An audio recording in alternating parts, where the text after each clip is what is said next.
Hola, soy Macarena Canales, soy licenciada en nutrición y hoy les vengo a contar la importancia y el impacto que tiene una adecuada nutrición en todos nuestros bebés prematuros.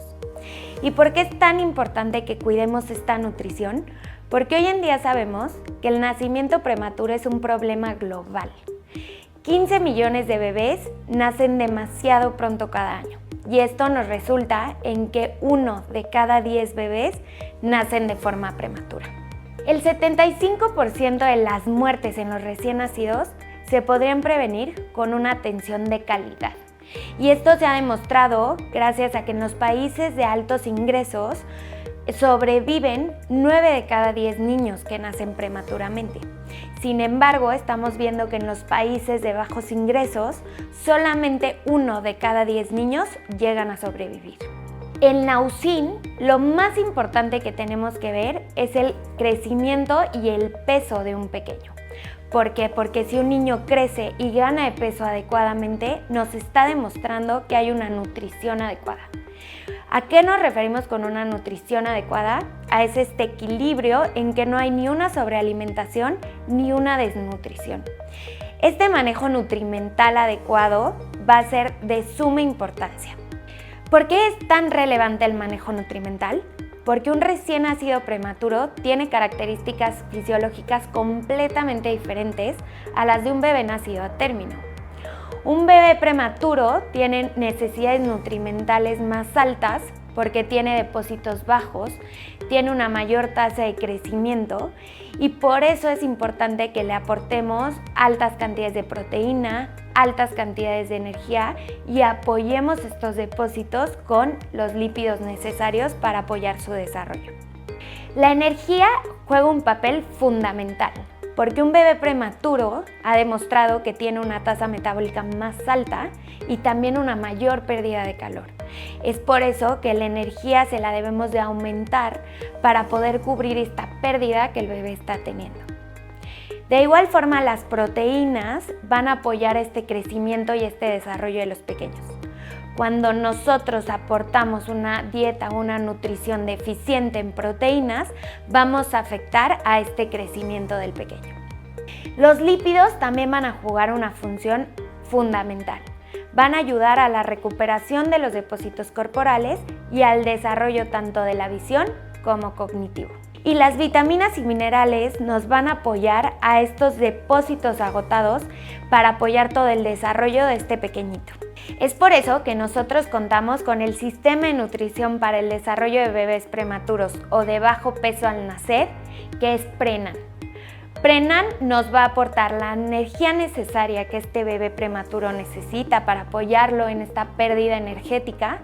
Contiene las cantidades de proteína necesarias para apoyar esta reposición de tejidos, así como también estas proteínas son predominantes de suero. ¿Qué significa? Es una proteína de fácil digestión para apoyar a este pequeño.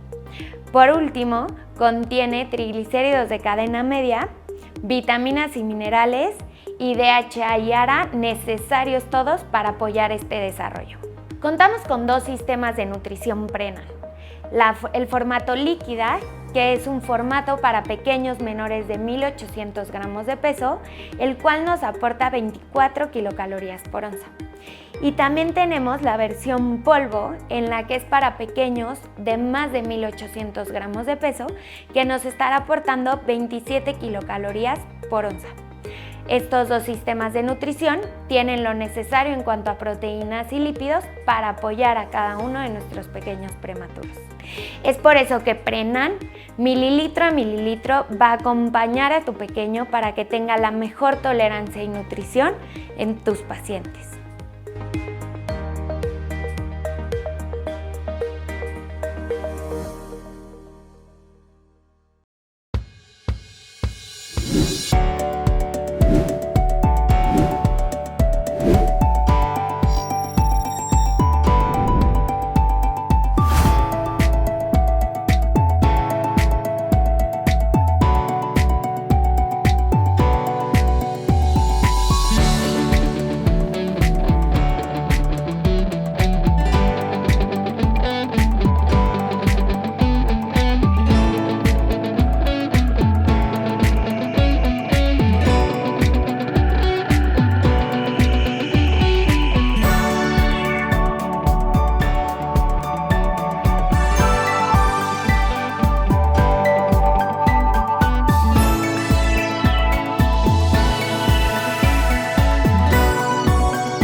buenas noches. Muchas gracias por estar con nosotros en nuestra sesión mensual.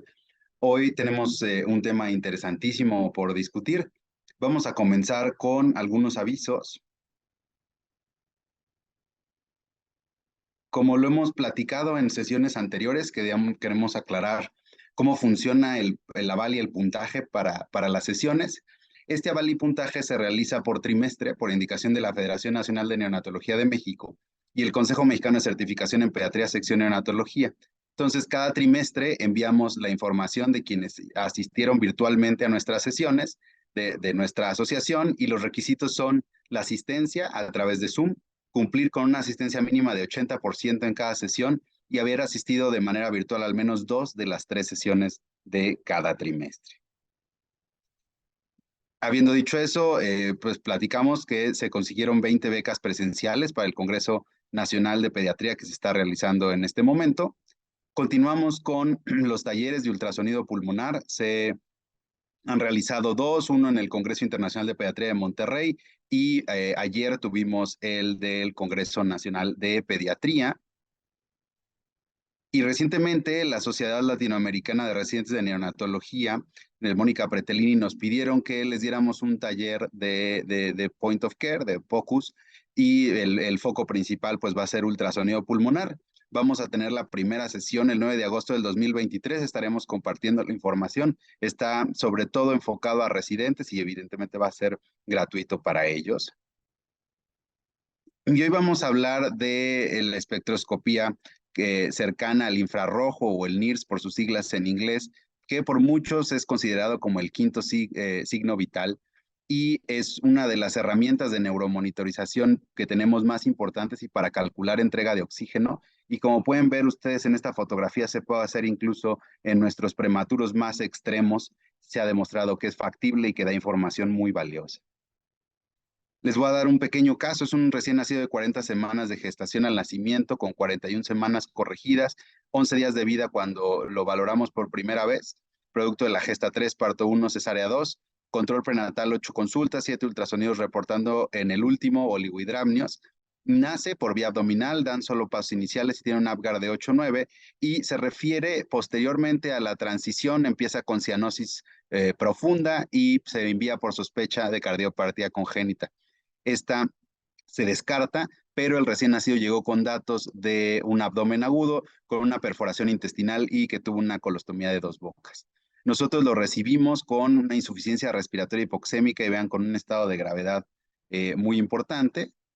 Pero ahora, además de las valoraciones que podemos tener y nuestro monitor clásico, aquí pueden ver la oximetría de pulso, pues tenemos ya manera de ver cuál es la entrega regional de oxígeno, en este caso al cerebro.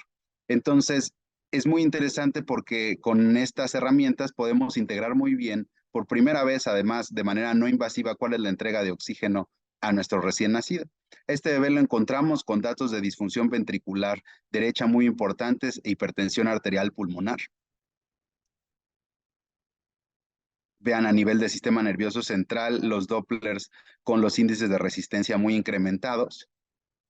Pero también tenemos ahora la posibilidad de ver cómo está la entrega regional de oxígeno, y aquí podemos ver la cerebral y ver que estábamos en graves problemas. Y como les platico, esta es la calculadora integrada del doctor Yasser El Sayed, que pueden encontrar en la página. Antes era Pocus Neo, ahora se llama Neopets Academy. Y vean cómo podemos calcular con ciertas mediciones ecocardiográficas cuál es el gasto cardíaco derecho e izquierdo, pero también, ya que tenemos la oximetría de pulso, pero también tenemos el NIRS y la presión arterial, podemos ver por primera vez cómo están los gastos cardíacos, las resistencias vasculares sistémicas y cómo está la entrega de oxígeno. Y en este bebé teníamos un bebé con gastos cardíacos bajos, con una entrega de oxígeno críticamente bajo, y vean cómo hay que ver todos los elementos que constituyen la entrega de oxígeno, y en este caso contribuía mucho una hemoglobina de 10. Y con el manejo que se estaba dando inicialmente, muchas veces con vasopresores, teníamos resistencias vasculares sistémicas altas. Entonces, al dar el manejo hemodinámico apropiado, se mejoró el gasto cardíaco. Justamente sabemos entonces qué tipo de fármacos dar para mejorar el gasto cardíaco, y se transfundió al recién nacido y vean cómo con la misma calculadora de oxígeno pudimos normalizar los gastos cardíacos y llevar la entrega de oxígeno que estaba críticamente bajo, posteriormente bajo, y en la última valoración logramos una entrega de oxígeno normal. Entonces, la espectroscopía cercana al infrarrojo nos permite eso, nos permite por primera vez tener una idea clara de cómo está haciendo la entrega de oxígeno. Es una herramienta que nos sirve para estar tranquilos, quizá en situaciones donde puede haber una presión arterial, digamos, limítrofe, pero tenemos una oxigenación cerebral normal. Y se ha propuesto en algoritmos recientemente para poder ir poco a poco bajando la cantidad de oxígeno que le damos a este recién nacido. Aquí pueden ver la curva de nuestro paciente y cómo con la transfusión y con el manejo hemodinámico pudimos mejorar también la oximetría cerebral. Entonces hoy vamos a hablar de esta herramienta que se llama NIRS en neonatología y tenemos a dos neonatólogas espectaculares. Primero la doctora Caro Michel nos va a hablar de NIRS en distintos escenarios de inestabilidad hemodinámica. La doctora Caro Michel es una neonatóloga egresada del Instituto Nacional de Perinatología, donde también hizo el curso de alta especialidad de terapia intensiva neonatal y justamente está haciendo ahorita un fellow de ecocardiografía funcional y en ese centro además tienen mucho enfoque en pacientes con cardiopatía congénita. Uno de los artículos que les compartimos es una revisión de ella de dos casos de NIRS en pacientes con conducto arterioso que van a ligadura de este. Los invitamos a que lo revisen porque es una de las revisiones más completas que hay en la literatura, ha sido citado en múltiples ocasiones. Y también la doctora Denef Alguedi Morales Barqueto, conocida por todos ustedes, es una neonatóloga que ha hecho mucho en este país por la neuromonitorización, es una de nuestras referentes y líderes en neuromonitorización y en todo lo que tiene que ver con la terapia neurointensiva. Entonces, bueno, vamos a tener hoy una sesión muy interesante donde espero que haya mucha participación y podamos ver todas las dudas que tengan. Y finalmente los invito en la página del Neonatal Hemodynamics Research Center para todos los interesados en este tipo de temas neonatales, pues hay actividades educativas mensualmente y justamente la doctora Caro nos va a dar el de las site presentations, la sesión 12, donde va a hablar de NIRS y ecocardiografía en neonatos que tienen una cardiopatía congénita. Y está el código QR para que se puedan suscribir a las actividades académicas, con que lo hagan una vez al año les llega el recordatorio para entrar a todas las del año. Entonces, bueno, pues agradecemos como siempre que estén con nosotros. Estamos hoy de manteles largos con nuestras ponentes espectaculares y les agradezco. Adelante.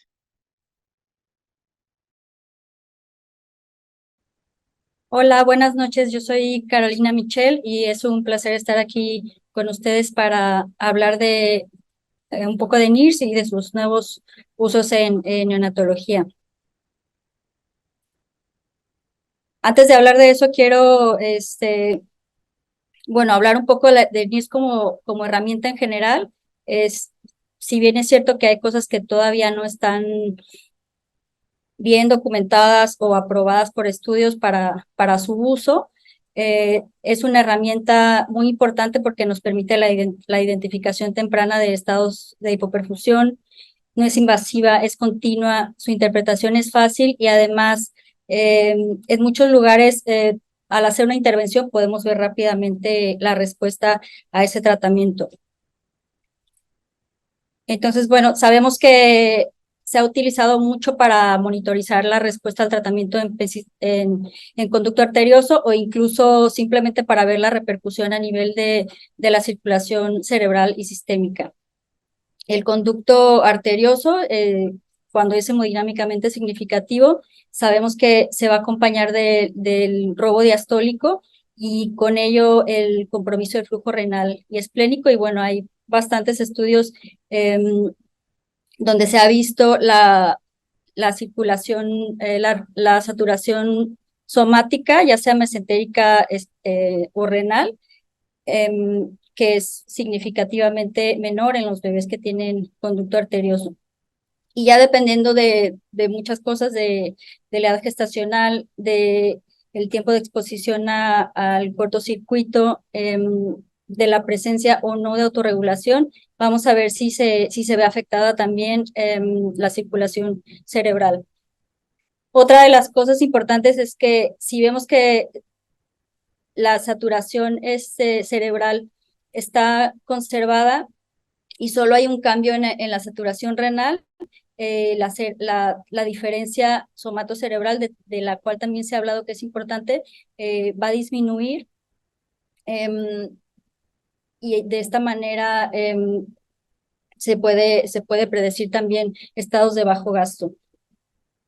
Bueno, en los bebés con conducto arterioso persistente, varios estudios, varios grupos han visto que la saturación cerebral está afectada basalmente y que se recupera después del tratamiento, ya sea con cualquiera de los que hay existentes, farmacológico, indometacina, paracetamol, ibuprofeno.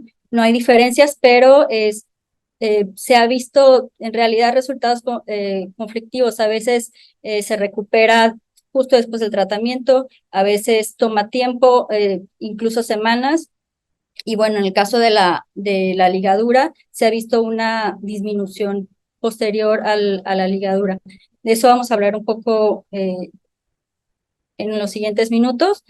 Esta revisión en cuanto a neuromonitorización, no solo de NIRS, aquí también habla de amplitud integrada, pero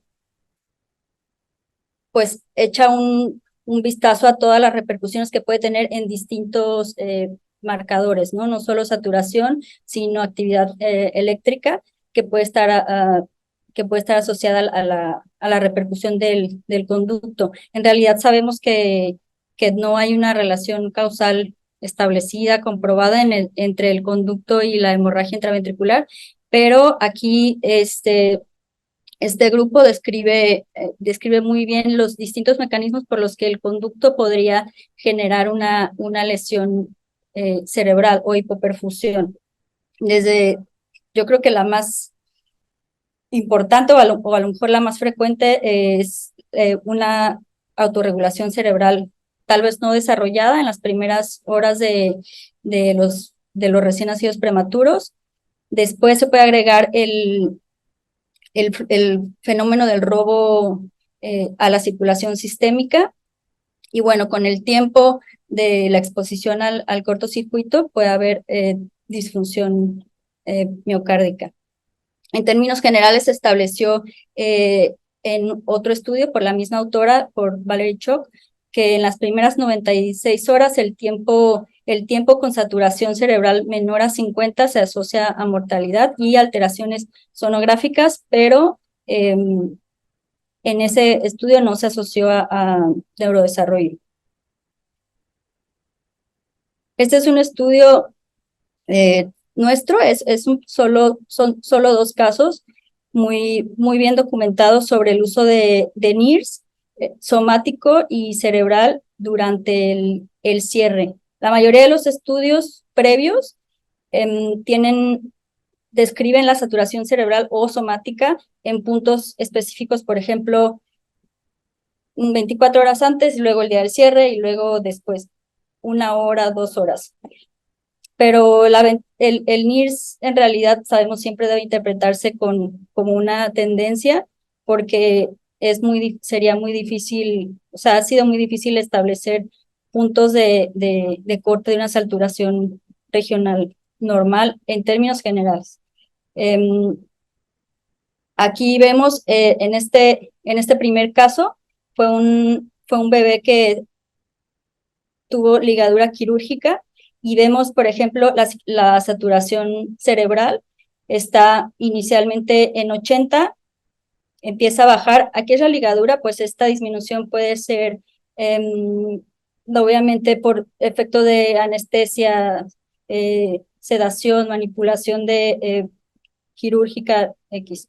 Entonces, en el posquirúrgico se ve, bueno, lo que llamó la atención justo en ese caso fue una disminución como súbita de la saturación renal. Aquí lo podemos ver, y en general se dice que una caída del 20% es significativa, pero bueno, aquí esto, digamos que dio el aviso como para hacer un eco y se vio una disminución del gasto cardíaco. Lo importante es que esto es antes de que haya oliguria retardo en el llenado capilar o incluso hipotensión. Y también, como les había mencionado, es importante la diferencia somatorrenal, que se va cortando en casos de hipoperfusión. Esta diferencia somática cerebral no es tan como popular su uso, pero este autor, particularmente en el contexto de cardiopatía congénita, la describe como que correlaciona con metabolismo anaeróbico cuando es menor a 10. Entonces, de preferencia, obviamente si es posible, lo que más nos va a dar datos es tener una tendencia, o sea, una monitorización longitudinal larga y además con dos sitios, si es posible. Si esto no es posible, la monitorización renal es la que más correlaciona con la circulación sistémica, estando o sea, en un contexto de autorregulación cerebral presente. Por revisar un poco otros usos que no sea conducto, que no sea cardiopatía congénita.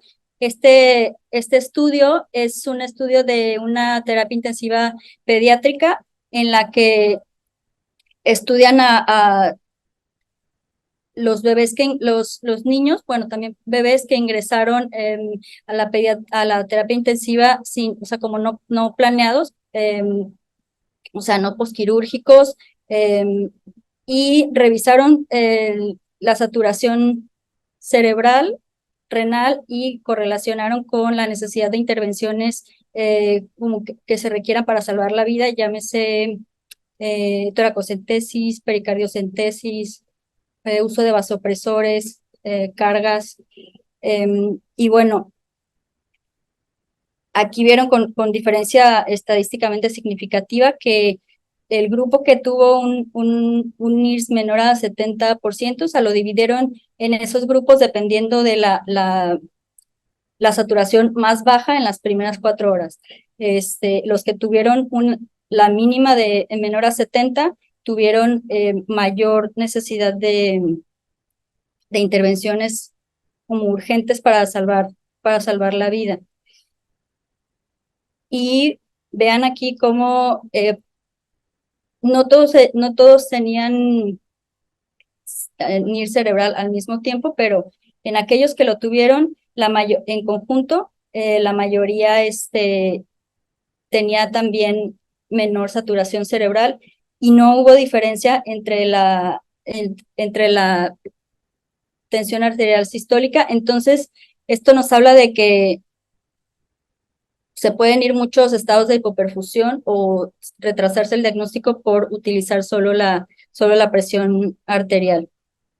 Entonces, bueno, como conclusión, los pacientes que tuvieron NIRS menor de 70 tenían mayores marcadores de gravedad o de enfermedad crítica, menor saturación cerebral, requirieron más intervenciones, 77 contra 22%, y también mayor mortalidad.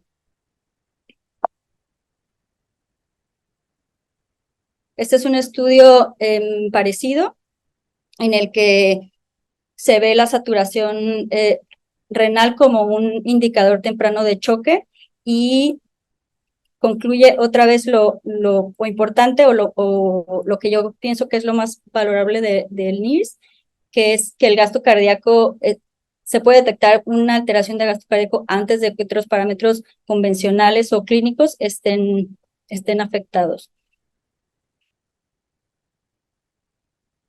Aquí, como menciona, bueno, la saturación por oximetría de pulso puede estar normal, incluso cuando otros parámetros hemodinámicos y la saturación renal ya estaban alteradas.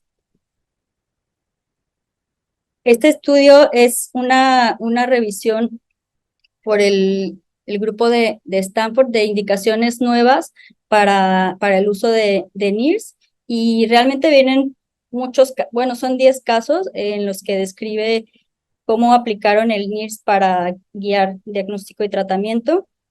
Y bueno, por mencionar algunos casos, este es el caso de un bebé con neumotórax. en el que, bueno, lo primero que vieron es una disminución de la saturación, primero, perdón, una alteración en la saturación cerebral, no sé si se ve bien, pero está en 90 debido a vasodilatación por hipercarbia, y la saturación renal, que más correlaciona con gasto cardíaco, estaba comprometida debido a compromiso del retorno venoso. Otras cosas que pueden alterar la saturación cerebral es anemia, hipoglucemia, hemorragia intraventricular, dilatación ventricular poshemorrágica en recién nacidos prematuros. Aquí, este caso también interesante, es un bebé con gastrosquisis, en el que la saturación renal tiene una disminución significativa y súbita. Inicialmente parecía que era anemia con una mejora transitoria después de la transfusión, pero al ver que realmente no se recupera totalmente, la laparotomía exploradora revela un hematoma hepático, provocando un síndrome compartimental. Entonces, estos grupos, bueno, están muy, ya, o sea, usar el NIRS somático cerebral es la regla, y obviamente están muy adecuados a guiar intervenciones por NIRS. Este es otro caso, igual es un bebé con enterocolitis, donde está monitorizado cerebral, mesentérico, renal, y se ve una disminución de la saturación mesentérica aquí hasta 15, que después se recupera cuando se inician las diferentes medidas, en este caso solo médicas, intubación, antibióticos, y vemos una mejora de la saturación mesentérica. El NIRS en esta zona es mucho más difícil de interpretar como tener un valor, porque hay peristalsis, hay gas, puede haber meconio. Entonces, debe utilizarse todavía con mayor razón como una tendencia. Este es un estudio que me gusta mucho, es de Hoffman, del autor que hablé al principio, y bueno, él hace un estudio bivariado entre tensión arterial y la saturación renal. Este grupo ya había hecho un estudio guiando su tratamiento con saturación venosa, y empiezan a ver que correlaciona la saturación venosa con algo importante, que a veces puede haber una saturación venosa normal en presencia de unirse alterado, probablemente porque hay alteración regional de la circulación que puede pasar inadvertida solo por una muestra venosa. Y bueno, él identifica 4 estados donde los de bajo gasto cardíaco, o sea, una saturación renal baja, con una presión arterial baja, es lo que correlaciona con mayor mortalidad. Esto es en bebés con cardiopatía congénita, ventrículo izquierdo hipoplásico, que fueron los primeros estudios que empezaron a validar el uso de NIRS. Este es otro estudio, igual, en bebés con cardiopatía congénita. Lo único que quisiera resaltar es que también utiliza la saturación somático cerebral como un indicador de metabolismo anaeróbico, incremento de lactato. Y por último, y antes, bueno, para hablar un poco sobre mi proyecto, es la aplicación en bebés con cardiopatía congénita antes de la intervención. El uso de Nielsen está muy documentado en la etapa quirúrgica y posquirúrgica, pero no hay tanto sobre la etapa antes de la intervención. Este estudio es parecido a lo que nosotros hemos estado haciendo, y es medir las saturaciones preintervención en los diferentes tipos de cardiopatía congénita. Y es interesante que realmente se ha visto que por grupo de cardiopatía pues tienen diferentes como rangos de saturación. Y depende de la cardiopatía, conforme el tiempo disminuye más o menos. O sea, es una interacción con el tiempo, el diagnóstico, pero como podemos ver en general, siempre disminuye día con día independientemente del grupo. Los bebés con cardiopatía congénita tienen un mayor riesgo de lesión cerebral por muchísimas razones.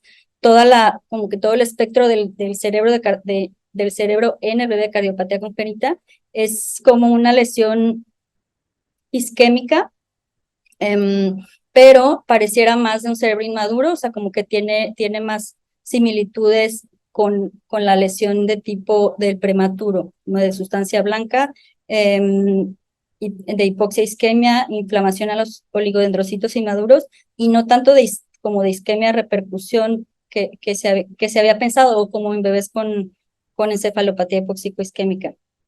Entonces, bueno, estos bebés son vulnerables a isquemia desde el útero.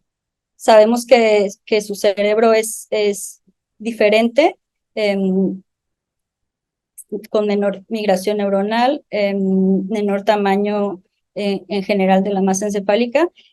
Entonces, realmente sí son vulnerables en cualquier periodo de su estancia intrahospitalaria.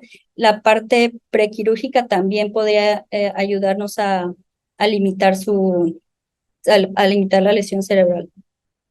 Entonces, este artículo solo quiere señalar que no se ha podido disminuir la incidencia de lesión a la sustancia blanca en el prequirúrgico en los bebés con cardiopatía congénita, y sí en el postquirúrgico, porque las intervenciones están como mucho más, como ya se han determinado mucho mejor qué factores de riesgo o qué cosas son las que provocan una saturación baja cerebral somática, y no así en el prequirúrgico.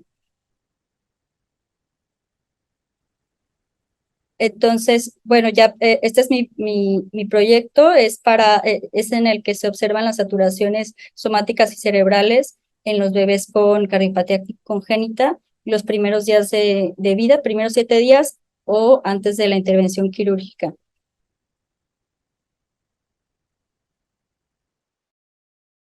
Previamente el grupo hizo un estudio sobre manifestaciones en el Doppler sobre el robo cerebrovascular, y bueno, como les decía, el cerebro del bebé con cardiopatía congénita es un fenotipo de lesión de tipo inmadura y es vulnerable en todo el curso hospitalario, incluso cuando no hay intervención quirúrgica. Tiene depresión de precursores neuronales, cerebros de menor tamaño, crecimiento más lento, lesiones isquémicas y hemorrágicas, incluso la microestructura y el metabolismo se ha visto anormal por resonancia. Y en cuanto al riñón, pues bueno, también existe algo como llamado nefropatía cianótica, bien conocida con hallazgos de glomerulomegalia, glomerulosclerosis y fibrosis, y paradójicamente muchos de estos bebés por ultrasonido tienen riñones más grandes, lo cual no se hubiera esperado. Entonces, todo esto nos habla que hay mucho que ver, investigar, monitorizar en cuanto a la circulación en los bebés con cardiopatía congénita. Y bueno, en este estudio es de recién nacidos con cardiopatía congénita que ingresaron a UCIN. A todos se les hizo un eco y se compararon los que tenían robo diastólico versus ausencia de robo diastólico, y se vio la tendencia en las saturaciones regionales, cerebral y somática. Y bueno, el objetivo fue describir las tendencias en la primera semana, y como hipótesis y respaldado por los hallazgos del estudio de Doppler, es que el robo diastólico estaría asociado con un perfil más adverso en las saturaciones cerebrales y renales. Este estudio incluyó a bebés mayores de 34 semanas, todos monitorizados durante 7 días o hasta su intervención. Toda la saturación fue continua, se promedió por hora y al final se obtuvo una media diaria para cada paciente, para renal y para cerebral. Ok, esto es lo que ya expliqué. Aquí podemos ver flujo retrógrado en diástole, en aorta descendente. Fueron 49 pacientes. Aquí están la cardiopatía que tenía cada uno, que en este caso no hicimos un estudio por cardiopatía como el previo que mostré, por el número de pacientes. Entonces, 55 de ellos tuvieron flujo retrógrado en aorta descendente. La monitorización promedio fue similar entre ambos grupos. Estos son los dos grupos, no hubo diferencias significativas, y únicamente el uso de prostaglandinas en el grupo de flujo retrógrado. Y aquí, bueno, como vimos en el estudio previo, cada día la saturación baja. Esta es la saturación renal. Entonces, cada día disminuye, pero disminuye más en los que tienen flujo retrógrado, o sea, hay una interacción con el tiempo versus los que no tienen flujo retrógrado, y esto es estadísticamente significativo. Esto es todo el grupo, su media diaria para cada día, y este es solo la diferencia entre aquellos con el flujo retrógrado. Podemos ver el efecto que tiene solamente la presencia de flujo retrógrado en la disminución del NIRS renal. Y lo mismo para la saturación cerebral, pero ligeramente, ligeramente menos intenso, pero es lo mismo. O sea, todos los días disminuye la saturación cerebral en ambos grupos, más en aquello con flujo retrógrado. Y esto, pues, no sabemos si normalizar estas variables llevaría a un mejor desenlace neurológico, pero bueno, es parte de lo que se está estudiando. Aquí es lo mismo, el efecto de flujo retrógrado y cómo disminuye diariamente la saturación.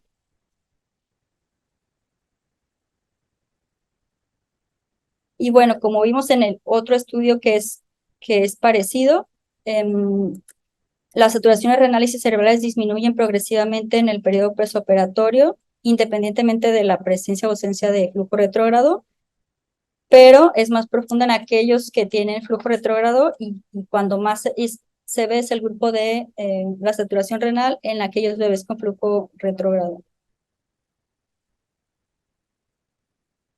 Entonces, bueno, creemos que este fenómeno puede exacerbar el daño isquémico a órganos en bebés con cardiopatía congénita, y esta etapa prequirúrgica puede ser una importante ventana de oportunidad para disminuir o limitar la hipoperfusión renal y cerebral, y posiblemente limitar el daño a estos dos órganos importantes que suelen ser los que más sufren en la etapa quirúrgica y posquirúrgica.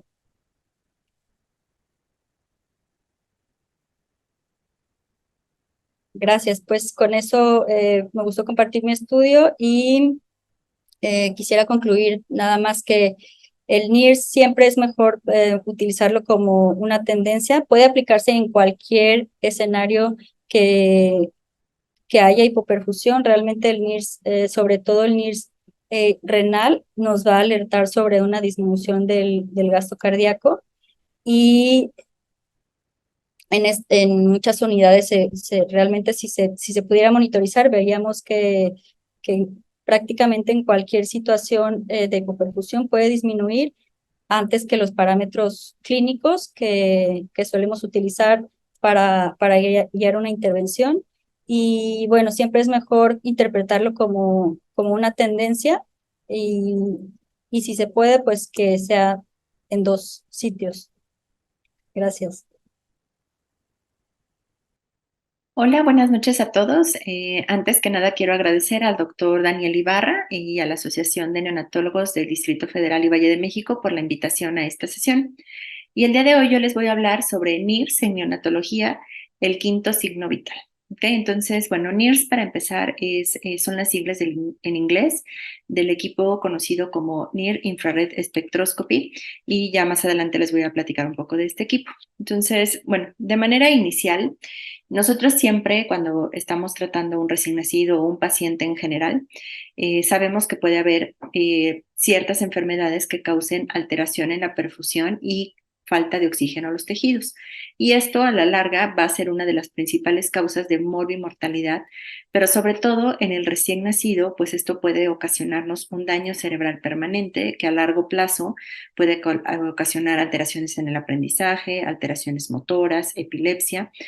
Y también, pues, sobre todo reconocer que hay ciertos momentos en donde hay fluctuaciones en la perfusión y oxigenación cerebral y que pueden resultar en daño neurológico que muchas veces no las detectamos durante la estancia de nuestros pacientes, sobre todo en el área de terapia intensiva.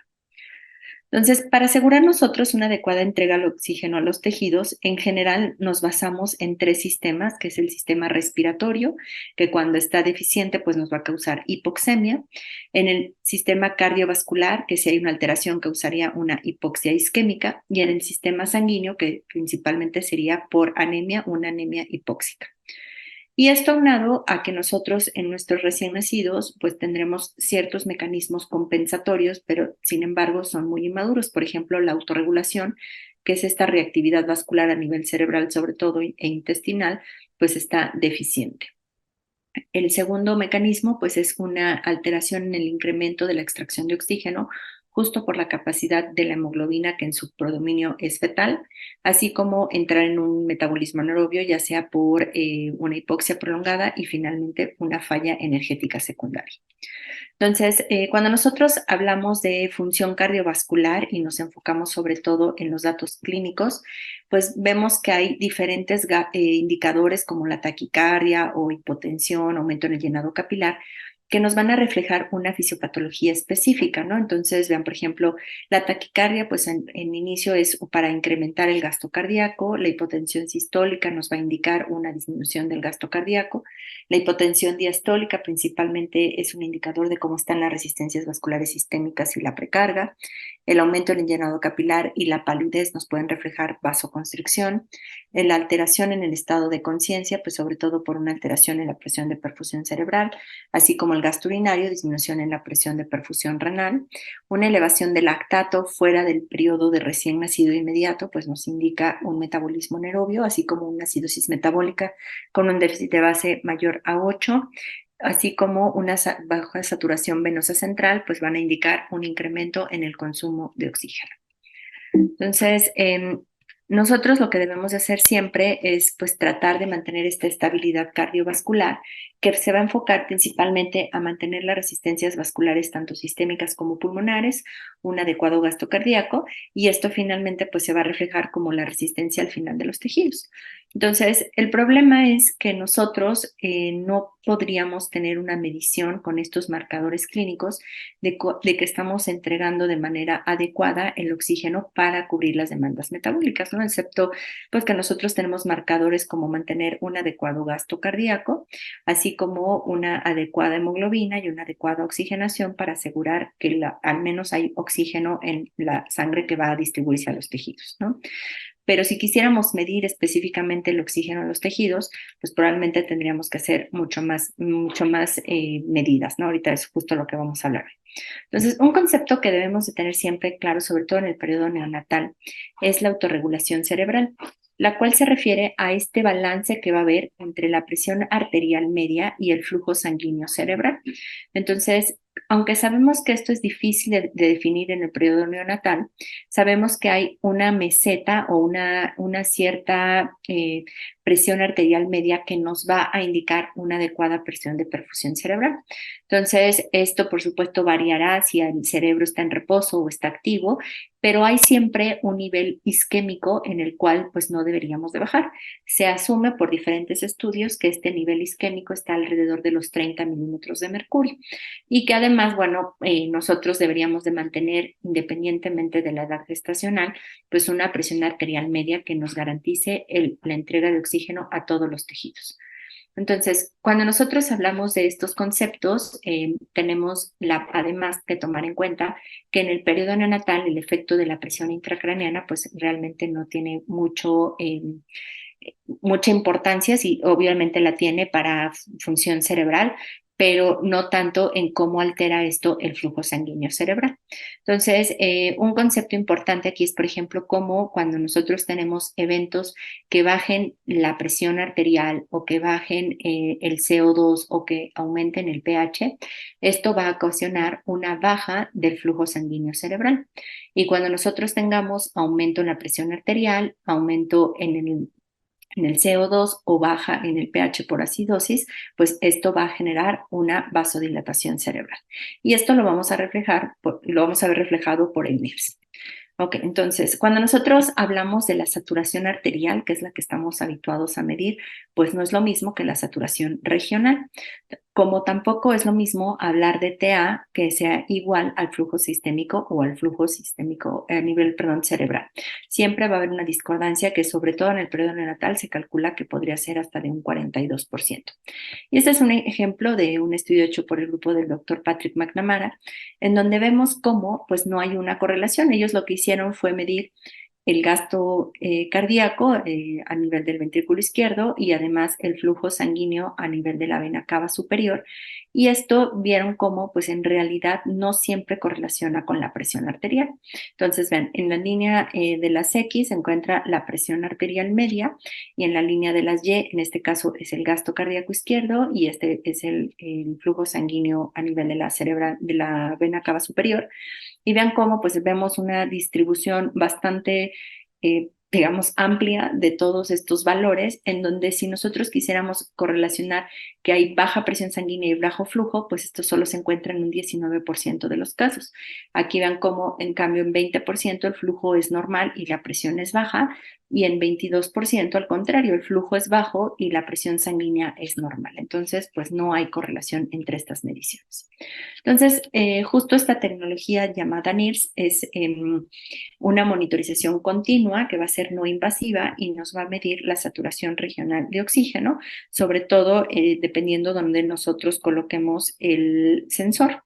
Y esto, bueno, se ha abreviado ya en diferentes artículos como RSO2, que es la saturación regional. Ha sido validada con la saturación venosa central, sobre todo a nivel yugular, 75 más menos 5%, y ya, bueno, hace varios años fue aprobada para su uso en recién nacidos por la FDA.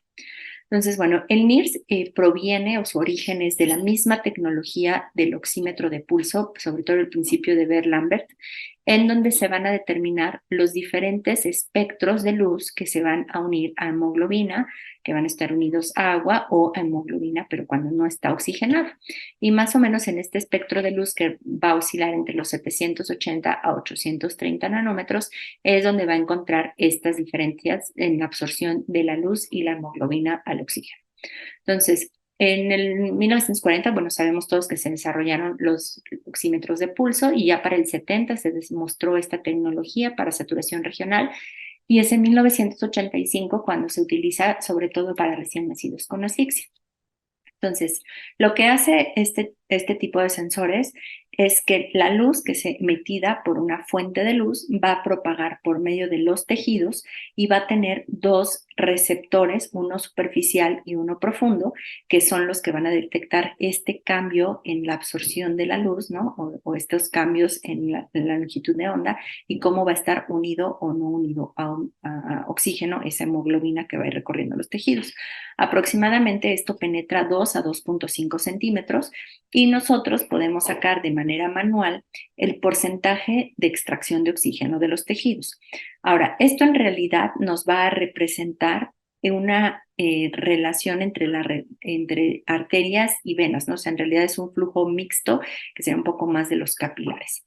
Y esta es la fórmula como calculamos el porcentaje de extracción de oxígeno, en donde nosotros tenemos la saturación arterial de oxígeno menos la saturación regional de oxígeno entre la saturación arterial, y este valor lo normal es que esté entre 0.15 a 0.33. Ahorita más adelante les voy a enseñar unos ejemplos. Entonces, lo primero que debemos de saber pues es que hay rangos tanto altos como bajos y que nosotros debemos de mantenernos, digamos, en la media.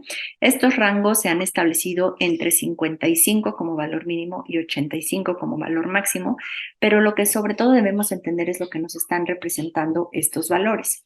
Entonces, cuando nosotros vemos que hay hiperoxia o hipercarbia o en casos de asfixia, bueno, obviamente en una asfixia severa, vamos a ver que se aumenta este porcentaje de saturación regional. Y en cambio, en casos como choque, conducto arterioso o cirugía de conducto arterioso, sobre todo cuando hay una alteración en el flujo de manera súbita, como en el síndrome de posligadura, o una falta de autorregulación cerebral, como lo vemos en los prematuros, o hipocarbia, anemia o incremento en la presión media de la vía aérea, pues esto va a ocasionar que disminuya este porcentaje de saturación regional. Entonces, aquí les pongo una serie de ejemplos de cómo se calcula este porcentaje de extracción de oxígeno con diferentes valores de saturación de oxígeno. Entonces, por ejemplo, vean, cuando el paciente en el cuadro verde satura 95% y yo tengo una saturación regional de 70%, aquí yo lo que hago es mi fórmula y hago 95 menos 70% entre 95 de saturación arterial y esto me da un porcentaje de extracción de 0.26, que es normal. Pero vean, por ejemplo, este paciente que sigue saturando 95, pero tiene una saturación regional de 60%, aquí el índice de extracción me queda en 0.36, que estaría elevado, y esto correlaciona con una baja saturación regional. Y aquí, por ejemplo, que sería el caso donde aumenta la saturación regional y mi porcentaje de extracción me queda muy bajo, ¿no? Que también correlaciona con un valor alto de la saturación regional. Y estos dos escenarios, a pesar de tener una saturación arterial normal, pues me están ocasionando hipoperfusión o hiperperfusión. ¿Okay? Entonces, ¿cómo representar este valor de NIRS? Y este artículo me gusta sobre todo por el título, ¿no? Donde es como representar ese lado oscuro de la circulación, y no es que sea el lado oscuro, ¿no? Sino que nos está expresando mucho más este flujo a nivel venoso. Y vean cómo, pues en un paciente nosotros tenemos los diferentes marcadores, como serían los pulsos, el color, el llenado capilar, el lactato, pero también si yo tengo a mi paciente con una, por ejemplo, estabilidad teórica, pues probablemente vamos a ir viendo que pasa tiempo para que estos marcadores de perfusión se vean alterados.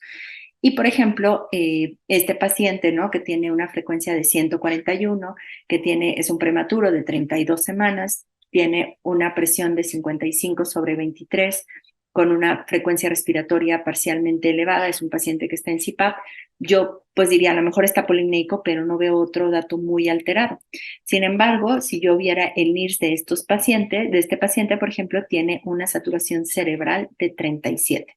¿Y esto con qué correlaciona? Bueno, con que este paciente tenía un neumotórax y lo que vimos fue que lo primero que alarmó fue una saturación cerebral de 37 y por eso pues probablemente había empezado con polipnea. Ahora, valores como otras cosas que podríamos usar, como sería el ecocardiograma funcional, pues esto podríamos ver alteraciones, sobre todo en el gasto cardíaco, pero a lo mejor no podrían ser tan inmediatas. Y vean, por ejemplo, actualmente se considera que podríamos tener en multisitio estos sensores, ¿no? Colocados tanto a nivel cerebral como a nivel somático, y somático, pues sobre todo se han ocupado a nivel mesentérico o renal y a nivel deltoideo. Entonces, nosotros normalmente tenemos estos valores de referencia que están situados entre 55 y 85%, pero lo ideal es estar entre 60 y 80%. Y también dependerá dónde está colocado el sensor, los valores que tomamos como normales. Entonces, vean cómo, por ejemplo, para nivel cerebral en recién nacido de término está entre 78 más menos 8% y en pretérmino en 66 a 83%. A nivel renal, en 92 más menos 5 o en 64, 87%. Y aquí algo a resaltar es que, por ejemplo, el flujo renal se considera más alto porque es un órgano que consume menos tejidos. Y otro dato importante es que si se han hecho ya estudios de manera más reciente donde se está midiendo inmediatamente al nacimiento y se ha visto que hasta tarda 15 minutos en llegar a valores arriba de 60% y que hasta el segundo día de vida llega a valores al 78 a 80%. Entonces, vean, este es un estudio comparativo a diferentes edades gestacionales y sobre todo si los pacientes nacían o sea, en los primeros minutos de vida, y se fue midiendo. En este caso era la comparación entre el sensor de adulto y el sensor pediátrico, y vean cómo pues tenemos diferentes valores y aquí a diferentes edades gestacionales. Pero bueno, de los usos potenciales que tenemos en UCIN, sobre todo es el recién nacido con inestabilidad hemodinámica o los recién nacidos en las primeras 72 horas de vida, sobre todo como parte del neumomonitoreo, y justo en estas 72 horas, porque es cuando tienen mayor probabilidad de desarrollar hemorragia intraventricular. En el recién nacido prematuro con un conducto hemodinámicamente significativo, que ya la doctora Michelle nos comentaba, ¿no? Sobre todo cuando hay esta alteración en el flujo mesentérico, y en encefalopatía hipóxico-isquémica, pues es como parte fundamental del tratamiento, y en los casos de enterocolitis confirmada. O cuando estamos con una sospecha de enterocolitis, también podría funcionar como un dato de alarma. Entonces, este primer caso que les comento es, por ejemplo, en hipotensión, en donde sabemos que hay mucho más alteración en la presión arterial que no necesariamente representa un cambio en el flujo, ya sea flujo sanguíneo cerebral o flujo en general a todo el cuerpo, pero que en el prematuro extremo nos va a manifestar esto como parte de esta autorregulación cerebral alterada cuando tiene hipotensión y que no logra compensar a nivel cerebral mantener el flujo sanguíneo cerebral. Y justo en los prematuros, en las primeras 48 horas de vida, pues es cuando estos eventos nos preocupan más, porque sabemos que el prematuro tiene un miocardio inmaduro, que tiene una pobre respuesta a la poscarga y una vasorregulación inmadura.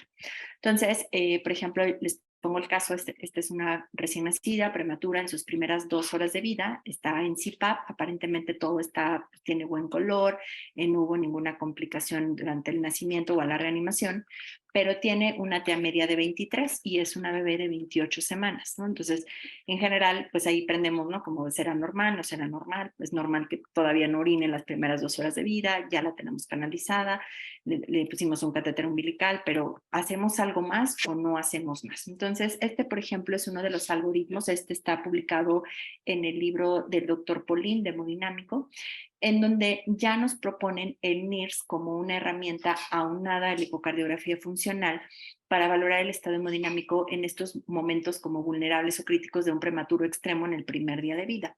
Y entonces vean, por ejemplo, se empieza con que el paciente puede o no tener hipotensión, empezamos haciendo un ultrasonido cardíaco, pero vean cómo este valor del NIRS asociado al gasto cardíaco, sobre todo, bueno, medido a nivel del ventrículo izquierdo, nos puede dar una indicación de que el paciente requiera o no requiera tratamiento. Obviamente, si el NIRS está normal y tenemos un ecocardiograma normal, podemos quedarnos tranquilos, pero sabemos que no siempre tenemos un ecocardiograma a la mano. Y entonces, por ejemplo, podríamos ir guiando nuestro tratamiento con NIRS y ver qué tanta repercusión nos está dando esa hipotensión o no nos está dando ninguna repercusión. Ahora, en cuanto a aquí hay un poco de discordancia, sobre todo cuando solo se mide la saturación regional y el flujo a nivel, la fracción de expulsión, perdón, a nivel del ventrículo izquierdo, no siempre hay correlación, y sobre todo pues es justo unir estas mediciones aunado al gasto cardíaco como para tratar de establecer si está bien o no la perfusión. Y vean, por ejemplo, aquí siguiendo con este algoritmo, nos dice inclusive para guiar el manejo, si nuestro paciente mantiene un NIRS normal o el NIRS está bajo, pues probablemente requiera mayor intervención cuando está bajo, y podemos ir guiando si es necesario administrar más volumen o necesario administrar hidrocortisona o empezar con aminas vasopresoras, ¿no? Entonces, esto finalmente es de utilidad. Ahora, les pongo el ejemplo nuevamente de esta paciente, en donde la tuvimos monitorizadas por varias horas y nos marca en tiempo, cuánto tiempo estuvo aquí. Estamos solamente con un canal, que es el canal 1 que está colocado a nivel cerebral, y nos dice, vean cómo en 1265 horas, pues estuvo entre 70 y 80%, que es un valor normal, y solo 145 estuvo entre 60 y 70%, que consideraríamos normal, pero más bajo, pero en realidad la mayor parte del tiempo esta bebé está dentro de valores de oxigenación regional normal, entonces podemos quedarnos tranquilos. Ahora, otro ejemplo, esto por ejemplo es hecho un estudio por el doctor Saab Nori, en donde él comparó, esto no es específicamente para NIRS, pero cómo cuando somos permisivos con el CO2, esto puede alterar el flujo a nivel de la arteria cerebral media, ¿no? Y esto lo sabemos ya, muchos estudios en primates que se hicieron ya hace varios años, en donde si nosotros mantenemos un CO2 arriba de 65, esto se puede asociar a hemorragia intraventricular. Pero vean, aquí, por ejemplo, se hace la correlación entre el flujo a nivel de la arteria cerebral media con el CO2 y el flujo que se va haciendo en los diferentes días de vida. Entonces, aquí lo hacen en horas y vean cómo para el primer día no existe correlación entre el valor de CO2 y el volumen a nivel de la arteria cerebral media. Sin embargo, para el segundo día de vida, sí hay una correlación en donde a mayor nivel de CO2, pues en general hay mayor flujo a nivel de la arteria cerebral media, lo cual correlacionaría con un mayor riesgo de hemorragia intraventricular. Y ellos establecen este valor de corte para el segundo día de vida en 51 milímetros de mercurio. Entonces, esto nos hace replantearnos si podemos ser permisivos con el CO2, pero no tan permisivos como llegar hasta 65 y probablemente un valor de 50 sea mucho más real para evitar elevación en el flujo sanguíneo cerebral. Y esto pues nos podríamos guiar un poco por el NIRS, ¿no? Saber que cuando el NIRS está muy elevado es porque también podría asociarse a estos valores de CO2 altos.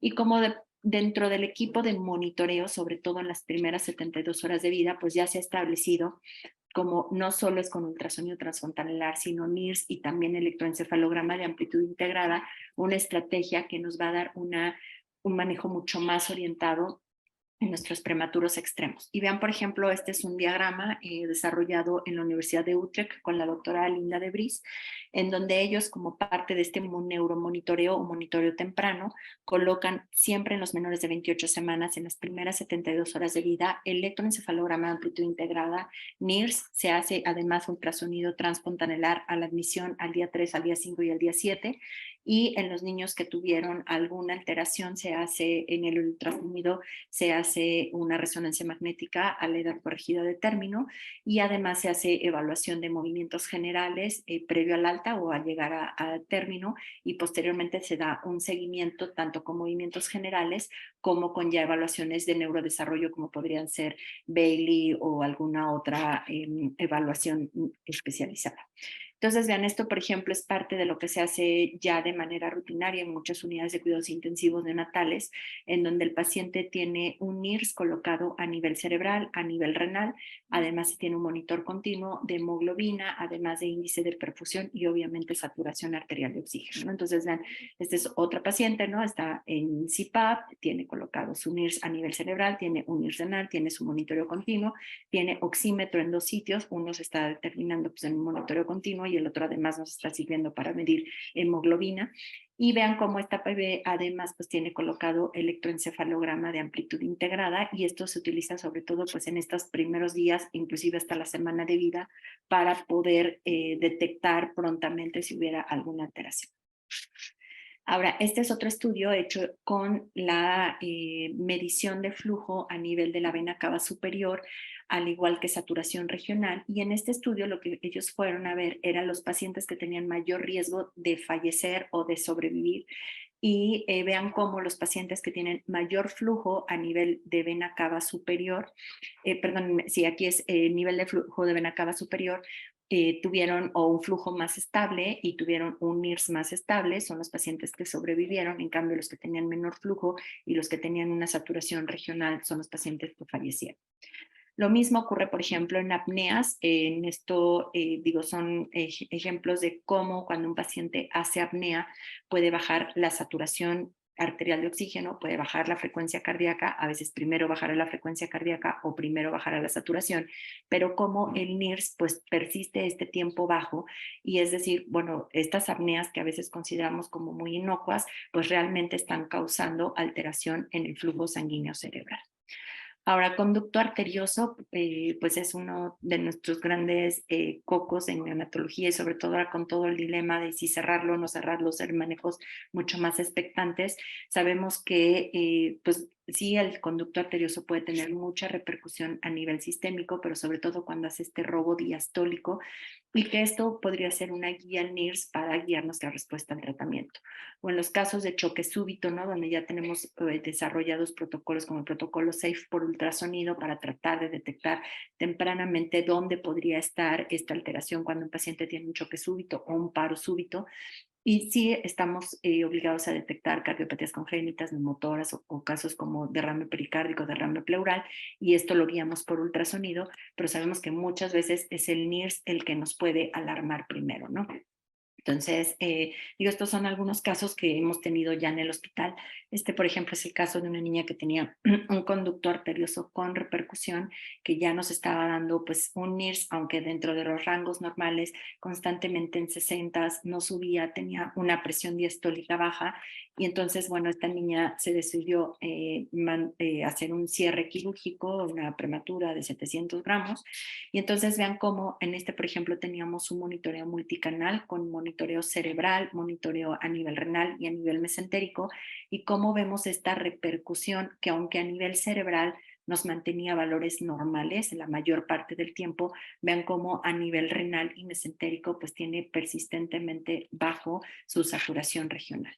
Entonces, pues vean cómo, o sea, llegaba a tener valores hasta de 20, ¿no?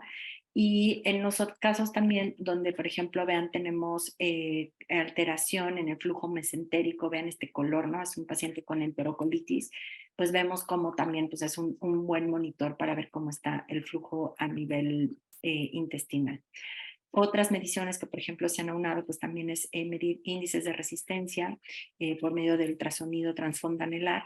Y bueno, pues esto también, cuando tenemos alteración en el índice de resistencia y un IRS alterado, pues también podemos tener estas alarmas, como no dependiendo de cuando el momento en que nosotros hagamos el ultrasonido, sino un monitoreo continuo que puede durar horas, inclusive días.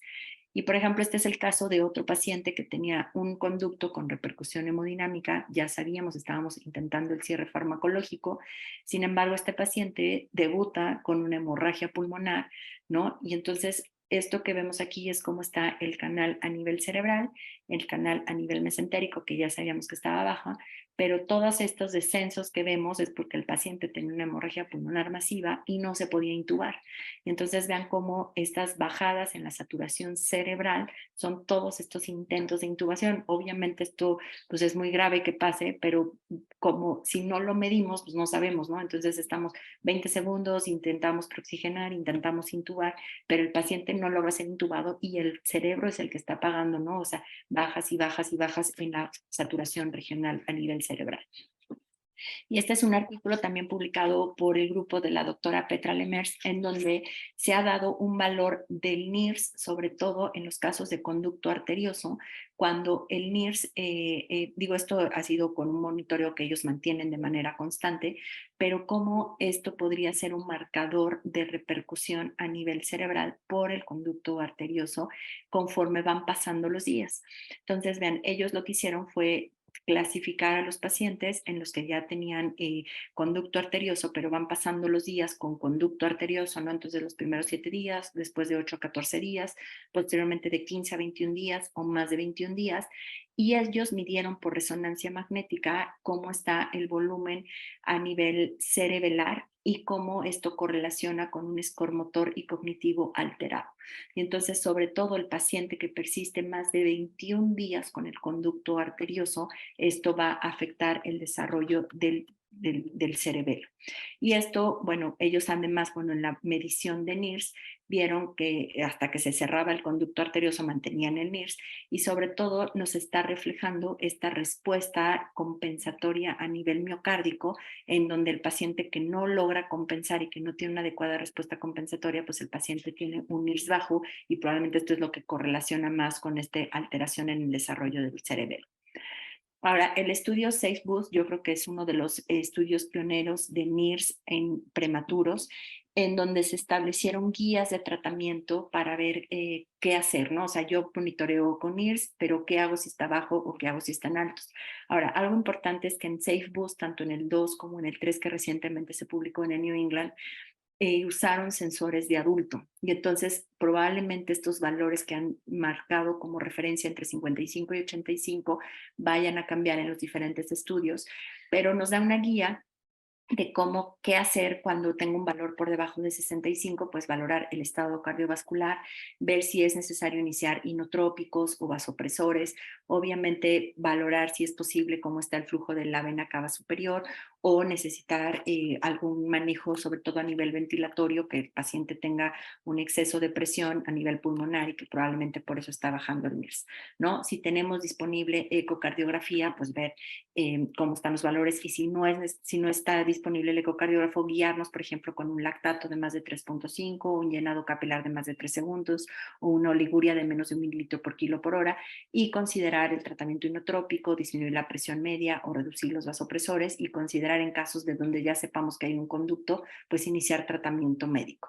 Lo mismo, evaluar cómo está la hemoglobina, que es lo que nos va a asegurar la entrega de oxígeno a los tejidos, y ver pues cómo está el patrón y la función pulmonar, ¿no? Por medio de una gasometría, que el paciente no esté hipoxémico o alteraciones en el CO2. Igual, cuando el NIRS está por arriba de 85 de manera constante, evaluar el estado respiratorio, ¿no? Pues principalmente podría ser que el paciente esté hiperoxémico o que tenga pues esté sobreventilado, o evaluar la glucosa, ¿no? Entonces, a veces no pensamos en la glucosa como este marcador directo de la perfusión cerebral, pero sí descartar que no tenga hipoglicemia. Y ahora, bueno, se hace esta nueva versión del Safe Boost, que ahora es el Safe Boost 3, en donde se monitorizó a todos los pacientes en las primeras 72 horas de vida con estos mismos rangos de referencia entre 55 y 85, y aunque no hubo desenlaces estadísticamente significativos en estos pacientes, aquí se hicieron dos grupos. El grupo que se colocaba el NIRS a nivel cerebral y se veía y se daba manejo con este NIRS, y el grupo en el que no se veía el resultado del NIRS y que además pues se mantenía un tratamiento habitual. No hubo diferencias en cuanto a la sobrevida o muerte con discapacidad como desenlace combinado, así como con desenlace conjunto. Sin embargo, algo que llamó la atención del estudio es que sí, en el caso del grupo de la que se mantenía la oximetría cerebral, hubo mayor muerte por enterocolitis, y en el grupo que se dio el tratamiento estándar hubo menos muerte por enterocolitis, ¿no? Esto fue un resultado contradictorio, y algo que se argumenta en la discusión del artículo, y ya pues por diferentes autores, es que justo no se sabe que en estos pacientes el NIRS no fue colocado inmediatamente en las primeras horas de vida o al nacimiento, y que probablemente estos pacientes pues ya tenían un evento hipóxico mucho más prolongado que no fue detectado, y ya que se colocaba el NIRS pues a lo mejor se mantenían valores más normales. Y la otra situación a nivel cerebral es que el diagnóstico de daño cerebral fue hecho por ultrasonido. Probablemente lo ideal es que se hiciera resonancia magnética para este diagnóstico del daño cerebral, y que pues falta ver cómo están en neurodesarrollo a largo plazo estos pacientes. Ahora, en encefalopatía apoxico-isquémica, pues ya obviamente en los pacientes que ingresan a hipotermia ya se da un valor pronóstico cuando se aúna el valor del NIRS con el electroencefalograma de amplitud integrada, y sobre todo saber que cuando el valor del NIRS está persistentemente alto, esto es un valor pronóstico malo, ¿no? Obviamente, dentro de este concepto de neuroUCIN o de cuidados neurocríticos a nivel neonatal, pues ya consideramos el NIRS parte fundamental. Por ejemplo, este paciente que está en hipotermia, ¿no? Tenemos el electroencefalograma de amplitud integrada, tenemos el equipo de hipotermia corporal total, obviamente monitor continuo de signos vitales, pero NIRS, y además oximetría para ver hemoglobina continua.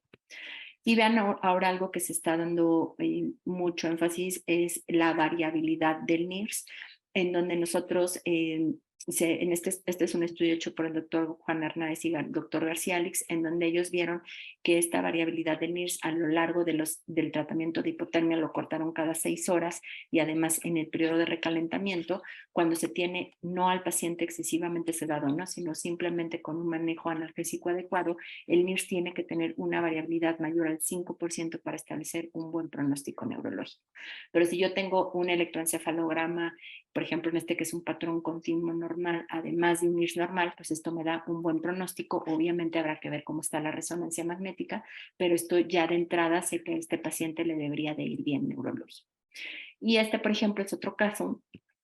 Tenemos una saturación arterial continua en 95%, aquí no se modificó el monitor, pero esto es a nivel cerebral y esto es a nivel renal, y todo está en 95%, ¿no? Entonces, ¿qué pasa con este paciente que no tiene aparentemente ningún porcentaje de extracción a nivel cerebral o renal?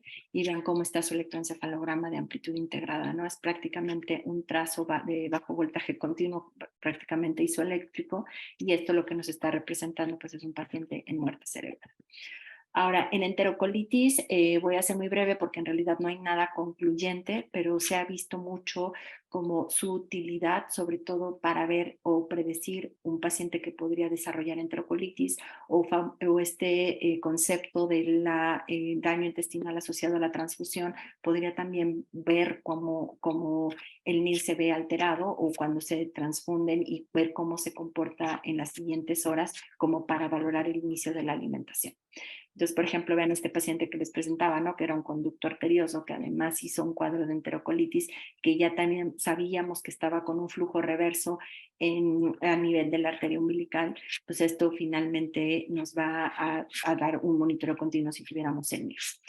Y ya por último, lo que se está estudiando actualmente es el monitoreo en el momento inmediato al nacimiento, en donde se han ya dado valores de NIRS tanto en niños que nacen por parto como por cesárea, pero cómo va tardando algunos minutos y obviamente el niño que nace por parto llega a valores de NIRS más rápido, normales, que en el niño que nace por cesárea. Y sobre todo lo que se está estudiando ahora es si este valor de NIRS colocado en los primer minuto de vida podría darnos una guía para establecer la reanimación, ¿no? Esto es un estudio que está en desarrollo, el estudio COSGOT, que apenas va reclutando pacientes, pero probablemente nos va a dar una guía durante la reanimación. Entonces, como comentario final, pues obviamente tenemos todos nuestros marcadores clínicos, nuestros marcadores de gasometría, si es posible tener una saturación venosa central para tratar de integrar el estado hemodinámico de nuestro paciente, el estado ventilatorio, además mediciones pues ya por ecocardiografía funcional, ¿no? No olvidar que en los pacientes a veces cómo se comportan con hipotensión porque tienen una insuficiencia suprarrenal, pero sí aunar esto a un NIRS que nos mantiene de manera continua este monitoreo para tratar de dar un mejor manejo a nuestros pacientes. Muchas gracias.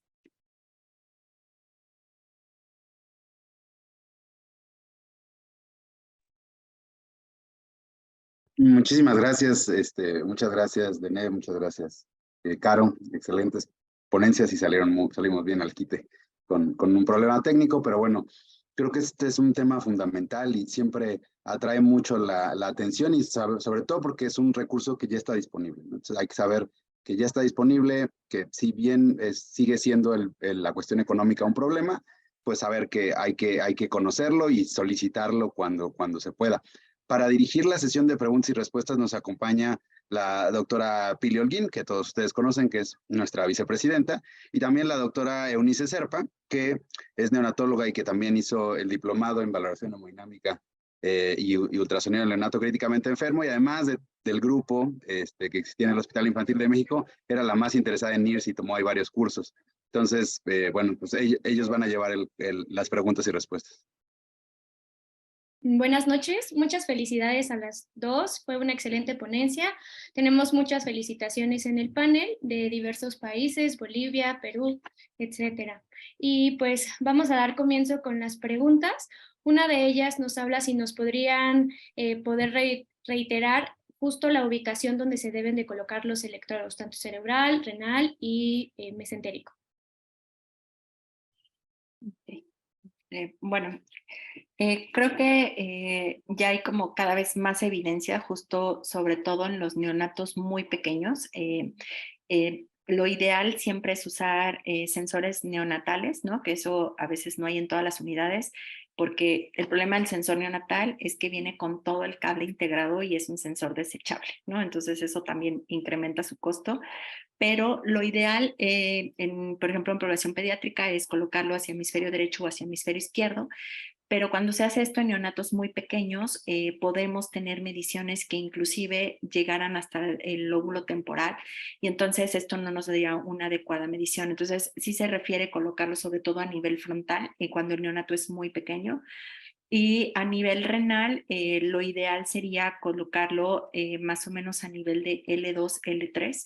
Y lo que hemos hecho nosotros, por ejemplo, que no siempre tenemos sensores, es buscar por ultrasonido donde se ve mejor el flujo renal y colocarlo ahí, pero más o menos es a nivel de 1 L2. Y a nivel mesentérico se recomienda colocarlo infraumbilical, normalmente 1 a 2 centímetros debajo del ombligo, aunque esto dependerá un poco si el bebé es muy pequeño, ¿no? Pero en general se coloca infraumbilical. No sé si Caro, en Canadá tengan una experiencia con sensores deltoideos o algún otro sitio. Gracias. No tenemos experiencia con sensores deltoideos. Lo que sí puedo decir es que se ha visto que, por ejemplo, de acuerdo a hablando de cardiopatía congénita, de acuerdo a la cardiopatía congénita se pueden alterar más la célula anterior o la media, y en algunos artículos recomiendan, además de la clásica ubicación frontal que Dennett describe, a lo mejor en otros casos ponerlo, o sea, en otra parte del cerebro, ¿no? Más temporal, pero yo creo que eso ya es otra cosa mucho más específica. Lo que yo pienso es que es muy importante que donde lo pusiste la primera vez, o sea, realmente si los demás factores no cambiaron y tú no cambias el sensor de lugar, te va a dar una tendencia fidedigna, ¿no? O sea, a veces pensamos como que es que esto sale bajo, sale alto, cambia el sensor de lugar, y eso creo que justo no está bien, o sea, porque en realidad lo que nos mantiene como una lectura constante o una interpretación constante de la tendencia es que el sensor se mantenga en el mismo lugar. Y lo que yo sé sobre, al menos el mesentérico, que es el menos confiable o el más variable por el gas, por el meconio, pero aún así, repito, se interpreta como tendencia. Entonces, aún así tuvieras una medición medio rara, la puedes interpretar conforme pasa el tiempo, como se hace en niños en Canadá con los que tienen silo, con los de gastrosquisis que se ponen alrededor de la pared, y entonces así te marque un 15, por ejemplo, y tú pienses, esto es muy raro, se va interpretando conforme a los días, y así es como te da un dato. Pero pues sí, como dice la doctora Dennett, pues es básico primero ponerlos en el lugar donde se dé, pero no cambiarlos, ¿no? O sea, si tú dices, ay, es que esta lectura está mal, lo voy a cambiar de lugar, pues ya estás en otro tejido y podrías pensar que la lectura está mal y en realidad es que tú estás leyendo ahora otro tejido. Gracias. Continuando En con... el chat les mandamos la clasificación de lesión intestinal del grupo de Manitoba, y ahí explica cómo usan el NIRS ellos, guiados por ultrasonido para ponerlo justo en las asas de interés, donde encuentran mayor lesión. Entonces los compartimos por el chat. Son poquitos los grupos que están usando NIRS justo para enterocolitis, pero por eso lo compartimos con ustedes. Y continuando con los electrodos, se recomienda colocar un electrodo cerebral bilateral, derecho e izquierdo, o con uno es suficiente. Justo eso ha sido como otro tema de controversia por el tamaño de la cabeza del bebé. De hecho, ahora ya hay como un artículo que dice hay que medir la cabeza y determinar si necesitas 1 o 2 sensores. Aunque en los artículos originales se colocaba solo un sensor y no importaba si era hacia la derecha o hacia la izquierda de la línea media, pero que sí abarcaras al menos una buena porción sobre la piel y no tanto sobre la piel cabelluda. O sea, de hecho, los estudios hechos del SafeBoost los colocaban, inclusive rodeaban todo como tipo Coban para poder fijarlo. Sin embargo, pues eran sensores de adulto que eran muy grandes, ¿no? Probablemente con el sensor neonatal solo se coloca un. Yo me uno a las felicitaciones tanto de México como de Latinoamérica para las dos ponentes. Excelente plática, doctoras. Y aprovechando esta intervención, una pregunta que para nosotros como operativos no hay no hay ninguna duda. El beneficio del costo-beneficio, hablando de que estos sensores son desechables, ¿ustedes cómo lo consideran, doctora Denel? En México sabemos las limitaciones que tenemos, pero también sabemos cuáles son los posibles beneficios y todo lo que nos podríamos ahorrar teniendo esta posibilidad de unirse de nuestras unidades. Mire, bueno, yo tengo, digamos que doble experiencia, ¿no? O sea, trabajo en un hospital público que tenemos muy limitados los recursos, que no tenemos sensores, que sí tenemos NIRS, pero no los podemos usar como para todos los pacientes como quisiéramos. Y también tengo la oportunidad de trabajar en un hospital privado que tiene muchas opciones y que todos los prematuros se monitorizan las primeras 72 horas, inclusive si el sensor está bien y está con buena adherencia, buena señal, los dejamos los primeros 7 días de vida. Creo que si existe el recurso hay que usarlo. Cuando no tenemos esta opción de, porque el sensor es desechable justo y es caro, ¿no? O sea, digo, no sé, más o menos pues como 2,000 pesos el sensor, pues dejarlo al paciente que realmente va a recibir el mayor beneficio, ¿no? O sea, creo que, por ejemplo, en encefalopatía hipoxico-isquémica con hipotermia, idealmente tener el sensor. En el paciente que tiene un choque, que ya estamos con manejo vasopresor, que, ¿no? O sea, que sí, ya estás en el límite de, pues sí, tengo muchas aminas, pero necesito saber cómo está la presión, o sea, cómo está a nivel cerebral. Justo, por ejemplo, el grupo de la doctora Linda de Vries, ellos no colocan a nivel renal ni mesentérico, ¿no? O sea, es cerebro y cerebro y cerebro, ¿no? Que a lo mejor esto de que sí para enterocolitis o para el robo diastólico, ¿no? O sea, estas como que yo creo que ya son cosas mucho más finas que ojalá tuviéramos, pero creo que sí nuestra prioridad debería ser monitorización cerebral en el paciente que está crítico, que está grave. Como les ponía yo un ejemplo, ¿no? Un paciente que estaba monitorizado y de repente alarmó el NIRS y era porque tenía un neumotórax, ¿no? O sea, ojalá lo tuviéramos todos en las unidades. Creo que el futuro es que estos sensores sean más baratos para que sean accesibles a todos. Y justo el tema de la plática del quinto signo vital, pues no sé si va a ser el quinto signo vital porque no lo estamos monitorizando de manera frecuente, pero ojalá tuviéramos el recurso para en un futuro monitorizarlo.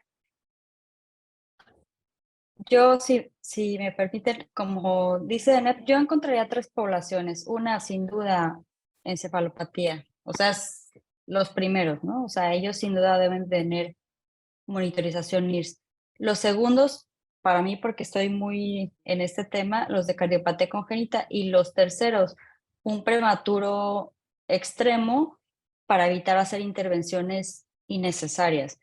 Si realmente tú solo tienes un sensor, por ejemplo, el cerebral, probablemente el bebé no tenga autorregulación. Entonces, si tú lo pones a nivel cerebral a un bebé que tiene 26 semanas, probablemente te refleje mucho lo que esté pasando a nivel sistémico. Entonces, eso te puede evitar hacer muchas intervenciones, por ejemplo, poner aminas, pasar volumen, entonces, yo creo que, y es muy difícil tener doble, o sea, somático y cerebral, pero esas 3 poblaciones que yo pienso, si tuvieras 3 sensores, bueno, se lo pondrías a un bebé con encefalopatía. Yo pienso que a un bebé con cardiopatía congénita en sus primeros días y a un prematuro muy extremo, inestable, para evitar hacer intervenciones extra. Bueno, siguiendo, una de las preguntas que nos hacen en Facebook es el uso del NIRS. ¿Ya existe un protocolo en México o solo lo seguimos utilizando cuando hay problemas? Yo creo que va muy relacionado con esta situación, doctoras. Doctora Deneb, doctora Caro, ¿qué nos pueden decir? No sé muy bien. Ay, perdón. No, sí, Caro, perdón. Dependería del hospital, o sea, hay hospitales que tienen muy claro, por ejemplo, en Montreal, donde yo estoy actualmente, tienen un protocolo, o sea, un algoritmo, digamos, ¿no? O sea, de acción, de acuerdo a lo que está pasando con el NIRS, qué es lo que debes de verificar en orden y cómo actuar. Y generalmente usan un límite de 50 para cerebral, ahí no toma en cuenta el somático. Y es verificar, bueno, lo ventilatorio, bla, bla. O sea, eso se llama un protocolo, de acción de acuerdo al NIRS. No sé qué hospitales de México tengan actualmente un protocolo a seguir de acuerdo al NIRS, ¿no? Sería como complicado si realmente no se monitoriza tanto. Pero hay muchísimos algoritmos. Por ejemplo, el último artículo de New England del que habló la doctora Deneb, ahí ellos ponen en la información suplementaria cuál es el algoritmo que ellos le dijeron a los participantes que utilizaran para tener diferentes acciones, ¿no? Y hay muchísimas cosas que hacer, pero básicamente abordan, si baja, verifica la ventilación, verifica la hemoglobina, verifica ciertas cosas típicas, ¿no? Entonces, esos son los algoritmos que hay y básicamente son los mismos como, pues en cualquier hospital que decida adoptar em, el NIRS, pero en realidad es que es bien difícil que un hospital tenga súper establecido una acción clínica de acuerdo al NIRS. O sea, eso se ve en unidades como que muy específicas, sobre todo en Estados Unidos, como Stanford, los que más están familiarizados con el NIRS. No sé, Deneb, ¿qué opinas? Sí, yo opino lo mismo, o sea, creo que todo lo hemos tomado o sea, yo por ejemplo, de los dos hospitales que les platico, no tenemos un protocolo, pero hacemos lo que dice el Safe Boost, ¿no? Entonces buscas hemoglobina, ventilación, glucosa, ¿no? Tal cual lo vas haciendo. Y a veces sí nos ha pasado que el NIRS está abajo y no le encuentras nada, ¿no? Y entonces, ¿y qué haces? Y búscale, y dices, bueno, pues ya descarté lo grave, ¿no? Y de repente empieza a subir o de repente no baja, ¿no? O sea, como que sí es, yo creo que es más como una guía de calidad, ¿no? O por ejemplo, el caso que les ponía, ¿no? De el niño que no pueden intubar, ¿no? Y entonces, perdón, o sea, lo voy a decir como realmente sucedió, ¿no? O sea, era el clásico niño que el residente dice, no, y lo intubé y ya, entonces ves el NIRS y dices, pues no, algo pasó, o sea, el NIRS bajó y bajó y bajó y bajó muchas veces, y claro que eso pues te habla de que no lo estás ventilando bien o que en el momento no lo recuperas y que entonces, pues claro, es una hipoxia que se está dando de manera continua a nivel cerebral. Yo creo que seguir las guías internacionalmente publicadas sería como la mejor estrategia. No me parece que por estar en México, no sé, esto de que la altura a nivel de la Ciudad de México, no sé, muchos otros factores podrían intervenir, pero creo que podríamos guiarnos por lo publicado. Y sí, sobre todo, pues a lo mejor establecer ya un protocolo a nivel hospitalario de qué vamos a hacer si tenemos en 2 sitios, si tenemos en un sitio, si lo vamos a dejar más días, ¿no? O sea, yo creo que eso ya sí sería una guía muy local, pero en cuanto a los valores, creo que podríamos seguirlo publicado a nivel internacional. Ahora, yo quiero decir que hay mucha gente no tan entusiasta del NIRS, ¿no? O sea, que dice como, bueno, esto finalmente es costoso y tenemos un número y ¿qué le vamos a hacer? Y la verdad es que la última evidencia del New England no ayuda a toda la creencia, pero si nosotros nos podemos a revisar bien esa evidencia y yo tuve la oportunidad de platicar con la gente que más hace NIRS, que es la gente de Stanford pues en el mundo y en realidad este estudio se trató de reclutar a muchos como pequeños hospitales y se les dio un mini adiestramiento por internet, ¿no? Que no era obligatorio y realmente tú no sabes lo que las personas, o sea, los clínicos hicieron con un NIRS bajo, tenían como ciertas indicaciones, pero no era obligatorio tener ese adiestramiento. Entonces, al final se concluye que no importa si el NIRS estaba bajo y tú haces una intervención, o sea, y eso yo creo que vino a hacer, digo, una mala publicidad, ¿no? O sea, como decir, bueno, realmente esta monitorización es cara y no nos está aportando nada para el pronóstico ni nada, pero hay que analizar muy bien los estudios y en este caso, este es el último del New England, este, incluye muchos hospitales pequeños que no estaban adiestrados para manejar NIRS ni para actuar conforme a ello, entonces tienen un resultado como neutro, ¿no? Como que realmente el NIRS no funciona de nada, pero Y si nosotros lo interpretamos. o sea, es un poco también como los estudios, es como conducto arterioso, ¿no? O sea, el chiste es como la población de interés. Yo creo que lo mismo pasó un poco con Sí, el CEIPUS, ¿no? O sea, es difícil esto- saber si agarramos justo sí, estoy la de acuerdo. población que se podía beneficiar. El caso que les puse al principio de la sesión fue un poco la experiencia que tuvimos en el programa de valoración hemodinámica, porque sí, pues evidentemente lo que te hace es repasar la entrega de oxígeno, ¿no? Entonces tienes un niño gravísimo y pueden ser mil cosas. Si lo manejas a ciegas, puedes hacer muchas cosas que pueden dañar al paciente. Pero bueno, pues justamente ves el ecocardiograma, ves el gasto cardíaco, ves la hemoglobina. En el caso que les puse, gran parte del problema es que el paciente estaba súper anémico. Entonces, todo eso te ayuda a integrar al paciente y evidentemente cuando has tratado a un paciente con NIRS y puedes calcular entrega de oxígeno, repasar todo el ciclo y ver exactamente dónde tienes que intervenir, pues es evidentemente que el paciente se beneficia muchísimo e incluso puedes ahorrar recursos de tratar a un paciente a ciegas con todo lo que te encuentres y al final, pues sí, un fallecimiento pues va a ser mucho más costoso, ¿no? Pero sí, yo creo que un poco hay que, en muchos de estos ensayos en neonatología hay que tener mucho cuidado porque justamente la población en riesgo es la población de interés o poder captar justo y justo la población que tenga el mismo estado basal y el mismo riesgo aleatorizar, ese es el gran reto. Y no solamente la entrega, sino también el incremento en el consumo de oxígeno, porque a veces se nos olvida un poco que la fiebre, el dolor, que el paciente tenga crisis convulsivas, pues también puede alterar el nivel del NIRS. Bueno, otra de las preguntas del público es cuáles serían las limitaciones para la colocación y una adecuada lectura de los electrodos y si la fototerapia influye en la lectura. Sí, o sea, se recomienda siempre, obviamente, revisar la integridad de la piel de la zona donde se va a colocar. Se refiere que no debe recibir luz directa como de la fototerapia, que esto podría alterar los valores.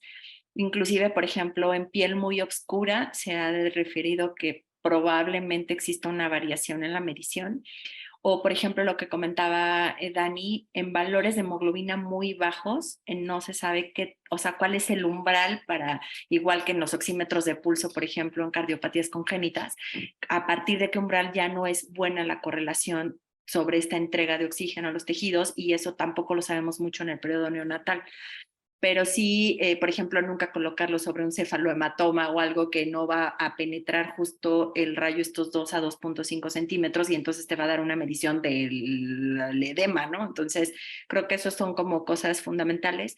Y la otra es que el equipo, al menos el Limbos, te marca la señal que está recibiendo como en rayitas, por decirlo así, y entonces se sugiere que al menos tengas de 3 a 4 rayitas para que consideres confiable tu medición. Y luego muchas lo vemos cuando los electrodos por algo se humedecen o algo, se pierde la señal y ya no te dan una buena medición. Aprovechando, doctora Enet, que habló del sensor, una de las preguntas es, ¿cuál de los sensores recomienda? Aquí nos hablan de COVID y Máximo. ¿Usted cuál nos recomienda? O sea, como de, no entiendo si de marcas. Las marcas. Marcas. O sea, en el mercado ya hay muchísimos monitores que inclusive de tecnología china, coreana, que ya tienen NIRS integrado. Existen, por ejemplo, o sea, creo que, digo, yo mi experiencia es con el equipo Limbos, que lo tiene Medtronic, ¿no? Digo, también tengo conflictos de interés porque yo he trabajado mucho tiempo con Medtronic, pero es con el que yo conozco. Hay publicaciones me parece que un par más, en Máximo ya lo tiene. De hecho, los nuevos monitores Philips van a traer ya el módulo integrado para el equipo Imbos. La nueva generación ya es una cosa tipo un iPad, es súper delgadito, ya va a ser como mucho más lectura pues, como más amigable, ¿no? No sé si, o sea, me parece que Máximo y el Limbos, que es de Medtronic, son los más utilizados. Algunos monitores Minray ya traen la tecnología integrada, pero desconozco si hay estudios con este tipo de monitores. No sé si, Caro, tengas alguna otra. Sí, nada más una intervención aquí que, por ejemplo, en este estudio del GOT del New England tienen una lista muy grande de los diferentes sensores que usaron y las equivalencias, ¿no? O sea, como que el 50 del Limbus es un 55 del tal, ¿no? Y estas medidas las hicieron así, entonces eso es muy difícil hacer evidencia respecto a eso porque tienen muchísimos sitios participantes. Entonces, lo que yo pienso es que en una unidad se use el mismo sensor siempre, ¿no? O sea, si vas a estudiar algo o vas a crear, o sea, vas a estudiar una tendencia, yo, a mí la verdad, fue una de las cosas que me dejan pensando mucho, o sea, como decir, no hubo beneficio siguiendo el NIRS, utilizando diferentes sensores en cada hospital que se estudió. Eso me llama la atención, ¿no? Porque son diferentes las equivalencias. Las equivalencias pueden ser muy exactas, ya con tendencia, pero sí creo que si en una unidad deciden comprar cierto monitor, cierto sensor, que se siga comprando ese mismo sensor siempre, ¿no? Y hacer las guías o las medidas de acción de acuerdo a ese sensor, porque definitivamente otro pues va a marcar diferente. Algo que también creo que es importante cuando si se inicia un programa en hospitales es que coordinar bien que el registro adecuado del paciente cuando se mete un paciente nuevo a la máquina y cómo se va a correlacionar con el resto de los signos vitales. Porque si bien es caro el recurso, lo que sí es muy difícil tener es el hub para poder integrar el NIRS al monitor cardiopulmonar y poder tener todo, digamos, como en una sola pantalla. Entonces, si tienen la tecnología para hacer eso, está muy bien, pero si no, sobre todo para crear la experiencia inicial, es súper importante que tengan al paciente correcto, que tengan la hora, la fecha correcta y que puedan correlacionar muy bien los eventos que suceden para justamente cuando se integra un caso, que es lo que es muy bonito del NIRS, no ver qué pasó en cada momento, hay que hacerlo con mucha planeación, porque sí, al principio, cuando llega el recurso nuevo al hospital, pues todo el mundo lo quiere usar y así, pero hay que ser muy cuidadoso con esas cosas para poder tener bien documentados los casos. Y Dani, tienes mucha razón. O sea, por ejemplo, en el caso de Invoice Medtronic, todo el registro, o sea, tú lo puedes sacar en USB y hacerlo en Excel, que es lo que yo hice con mi estudio, y te da los datos cada menos de un segundo, o sea, 6 datos por segundo del NIRS, y eso está excelente para hacer investigación, ¿no? O sea, eso está increíble. Otra pregunta del público es en cuestión de los sensores neonatales y si hay algún peso recomendado, pero creo que ya comentamos un poco que no es tanto en cuestión al peso, sino al tamaño de la cabecita del paciente. No sé si hay algún estudio o algo que se ocupe hasta algún límite en cuanto a las semanas de gestación.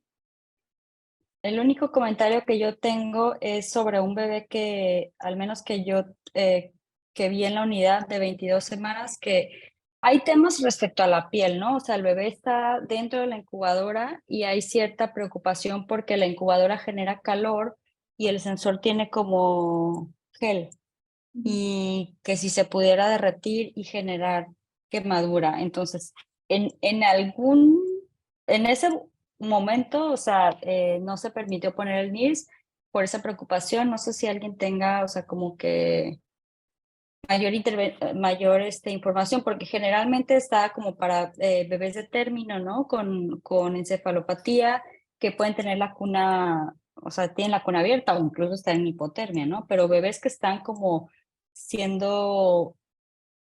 están en un ambiente de humedad, el sensor tiene gel, entonces, no sé, no tengo experiencia en eso. En ese momento, creo que la FDA no lo tiene aprobado para prematuros extremos. No sé si, Dani, ¿tú sabes algo de eso? Y bueno, yo participé en un estudio en Mount Sinai de valoración multimodal en prematuros extremos. Y justamente es difícil porque de todo el grupo de prematuros extremos hubo solamente 4 hemorragias intraventriculares, entonces fue difícil encontrar cuál era la tendencia justamente de esta valoración multimodal. Entonces eran prematuros extremos que tenían electroencefalograma de amplitud integrada, NIRS, y les hacíamos ecos y transfontanelares seriados. Todo tenía reglas súper estrictas, los estudios tenían que ser muy cortitos, pero bueno, lo que salió muy positivo del estudio, de toda esta cuestión de la valoración multimodal, justamente, y en el artículo bien especificado los cuidados para el prematuro extremo, fue que no había daño, ¿no? O sea, que era factible. No había daño de piel. Que no había daño, que era factible y que no se generaba alguna cuestión adversa en prematuros chiquititos. Ok. Nos preguntan en dónde podrían tomar algún diplomado, algún curso sobre el uso de NIRS en todas estas unidades que cuentan con el equipo, pero no han sido capacitados para su uso. Hasta donde nosotros hemos visto, los 2 que conocemos es por parte de Neopets Academy, que es del grupo de Focus Neo, y también por parte del CIBEN con la Fundación Nene. No sé si conozcan algún otro lugar donde puedan tomar este tipo de cursos. Personalmente yo no conozco otro lugar. Creo que esos lugares son buenos, particularmente porque se tienen que seguir como una tendencia, y el director de Focus Neo, si mal no recuerdo, el doctor Yasser El Sayed, de Manitoba, es muy experimentado en una valoración como integral de usar NIRS con eco, con amplitud integrada. Entonces yo creo que es una excelente fuente de información.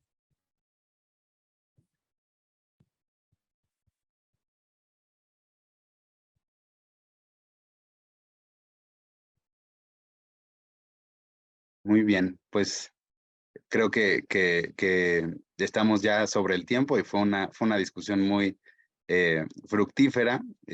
Por lo menos yo lo disfruté muchísimo, la audiencia nos da muchos comentarios positivos. Creo que contestamos todas las preguntas de la audiencia y a reserva si tienen algo más que agregar. Caro y Deneb, les agradecemos muchísimo habernos acompañado en la sesión del día de hoy. Gracias por la invitación, Dani. Sí, agradecemos a Nestlé Nutrition también por el apoyo a esta sesión. Y bueno, pues si no hay más, pues cerramos muy contentos y esperemos que estas tecnologías poco a poco se vayan integrando al cuidado de nuestros pacientes. Gracias. Muchas gracias. Buenas noches. Buenas noches.